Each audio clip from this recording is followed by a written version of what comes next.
Welcome to my class. कैसे हैं आप सब? आई होप आप सब बहुत अच्छे होंगे।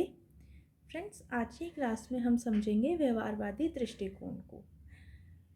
लोक प्रशासन में व्यवहारवादी दृष्टिकोण एक महत्वपूर्ण दृष्टिकोण है जो प्रशासनिक प्रणालियों और प्रक्रियाओं में मानव व्यवहार पर केंद्रित होता है। ये दृष्टिकोण वैज्ञानिक अध्ययन और विश्लेषण के माध्यम से प्रशासनिक कार्यों को बेहतर बनाने का प्रयास करता है। इसे प्रशासन के पारंपरिक और संरचनात्मक दृष्टिकोणों के विकल्प के रूप में देखा जाता है। लोक प्रशासन में व्यवहारवादी दृष्टिकोण एक महत्वपूर्ण दृष्टिकोण है, एक महत्वपूर्ण नज़रिया है। व्यवहार जो प्रशासनिक प्रणालियों और प्रक्रियाओं में मानव व्यवहार पर केंद्रित होता है ना। जो प्रशासन की प्रक्रिया हैं, क्रिया हैं, वो मानव के व्यवहार पर केंद्रित है।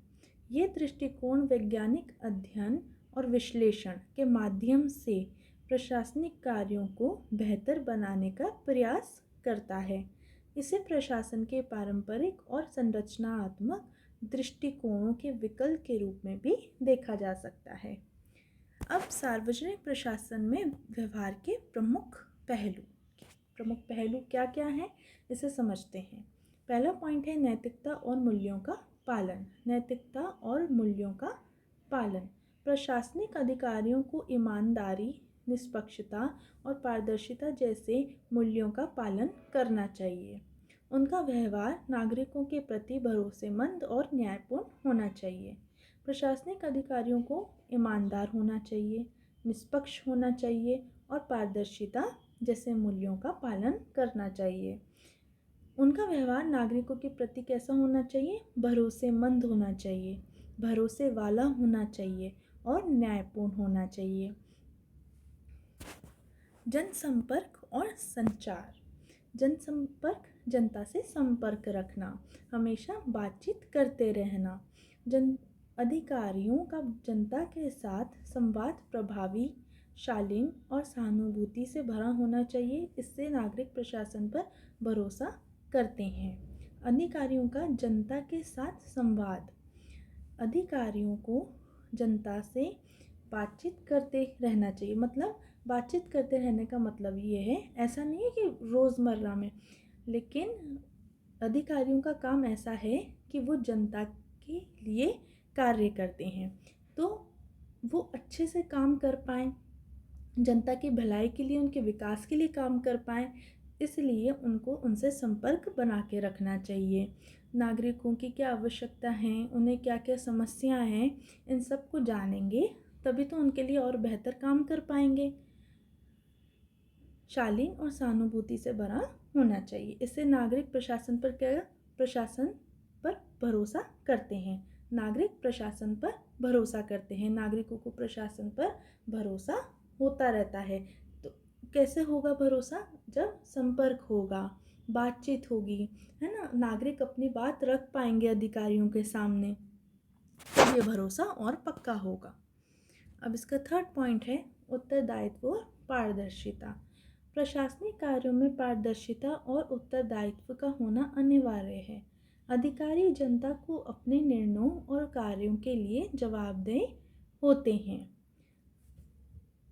प्रशासनिक कार्यों में पारदर्शिता मतलब किसी विषय, प्रक्रिया या प्रणाली में स्पष्ट और खुलापन होना।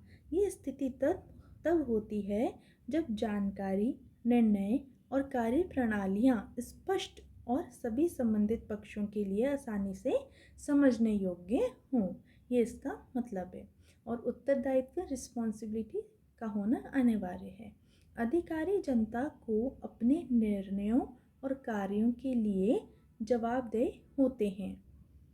जवाबदेह का मतलब उत्तर देना, है ना, या किसी प्रश्न, कार्य या जिम्मेदारी के लिए जवाबदेही निभाना, ये इसका मतलब है।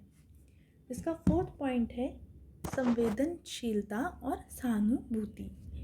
प्रशासन में काम करने वालों को नागरिकों की समस्याओं और आवश्यकताओं के प्रति संवेदनशील रहना चाहिए।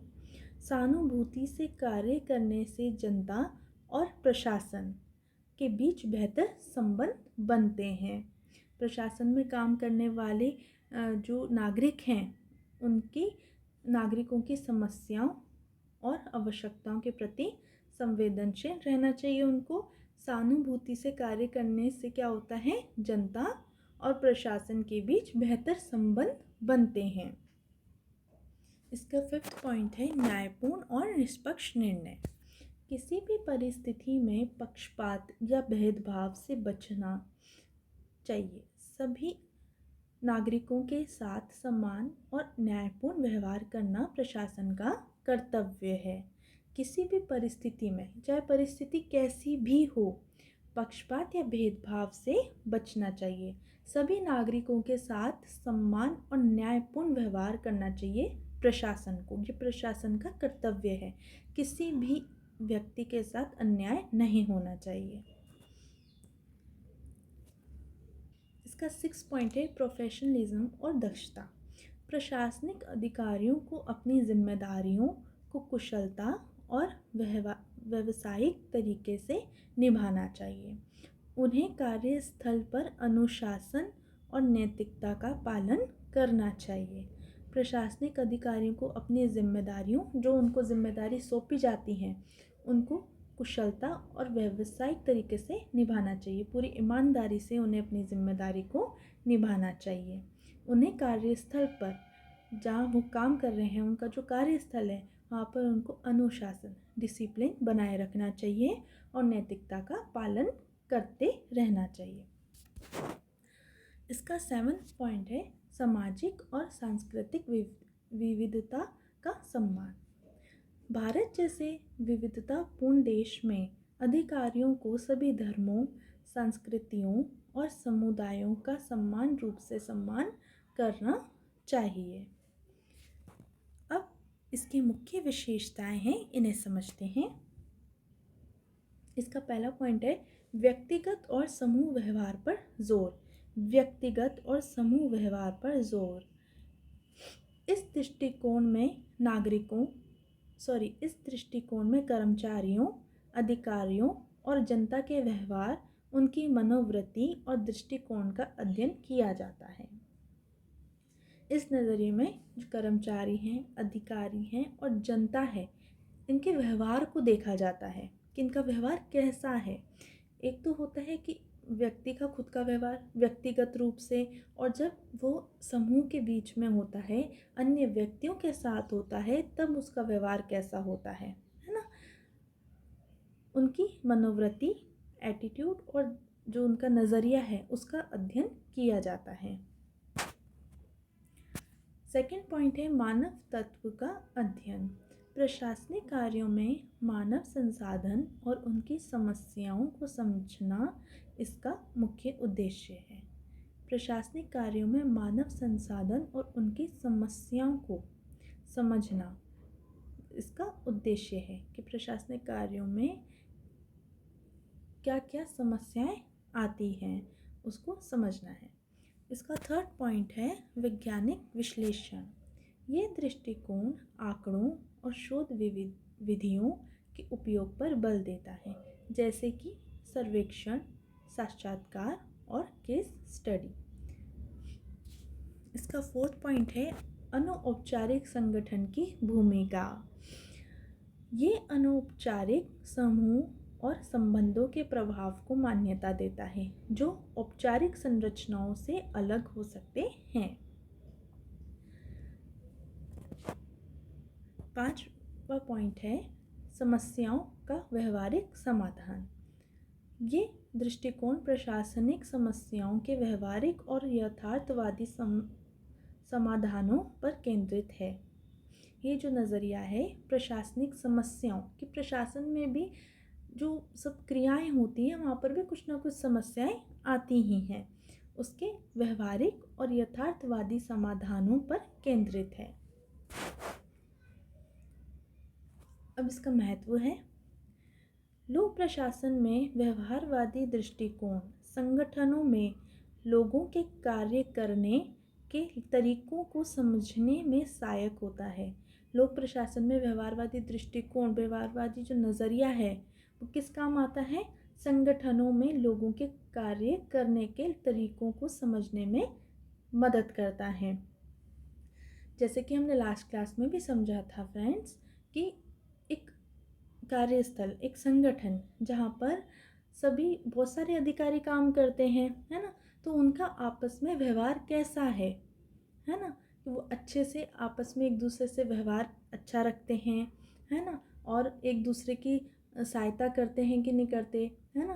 तो ये चीज़ अगर व्यवहार अच्छा होगा, है ना, आपस में एक दूसरे से अच्छे से बातचीत होगी, अच्छा व्यवहार होगा, एक दूसरे की हेल्प करेंगे सभी मिल कर के, तो जो संगठन का उद्देश्य है, लक्ष्य है, वो अच्छे से संपन्न होगा। और इसके अलावा अगर एक कार्यस्थल पर अनेक अधिकारियों के बीच में अच्छा व्यवहार नहीं होगा, है ना, आपस में वो एक दूसरे की सहायता ही नहीं करेंगे, सहयोग ही नहीं करेंगे, समन्वय ही नहीं होगा आपस में, तो जो उस संगठन का लक्ष्य है, उद्देश्य है, वो कभी संपन्न नहीं हो पाएगा। इसलिए व्यवहार, एक अच्छा व्यवहार होना एक मानव में बहुत ज़रूरी होता है। ये प्रशासनिक कुशलता और पारदर्शिता बढ़ाने में मदद करता है। इस दृष्टिकोण से कर्मचारियों की प्रेरणा, कार्य संतोष और उत्पादकता में सुधार होता है। अब इसकी सीमाएं देख लेते हैं। ये दृष्टिकोण संगठनात्मक संरचनाओं और प्रक्रियाओं की तुलना में मानवीय कारकों पर अधिक जोर देता है। मानवीय कारकों पर, कि जो मानव है वो किस प्रकार से कार्य करता है ना, उसका व्यवहार कैसा है, उसका व्यवहार अच्छा है अन्य व्यक्तियों के साथ में, है ना, वो सहयोग करता है और अन्य व्यक्तियों का कि नहीं। तो ये पूरा जो दृष्टिकोण है ये मानव के ऊपर बेस्ड है, मानव पे केंद्रित है। व्यवहार का विश्लेषण करना जटिल और समय साध्य हो सकता है। इसमें कभी कभी ठोस परिणाम प्राप्त करना मुश्किल हो जाता है। लोक प्रशासन में व्यवहारवादी दृष्टिकोण प्रशासनिक प्रक्रिया को अधिक मानवीय, प्रभावी और सहभागी बनाने का प्रयास करता है। लोक प्रशासन में जो व्यवहारवादी दृष्टिकोण है, ये प्रशासनिक प्रक्रिया, जो प्रशासन की क्रियाएं होती हैं, उसको अधिक मानवीय, प्रभावी और सहभागी बनाने का प्रयास करता रहता है। आई होप फ्रेंड्स आज का ये टॉपिक व्यवहारवादी दृष्टिकोण आपको अच्छे से समझ में आया होगा। तो मेरे चैनल को लाइक ज़रूर करें, शेयर करें, सब्सक्राइब कर लें, ताकि आपको न्यू टॉपिक्स पे वीडियो रेगुलर मिलती रहेगी। और अब हम नए टॉपिक के साथ नेक्स्ट क्लास में मिलते हैं। तब तक आप अपना ध्यान रखें। Okay, bye friends.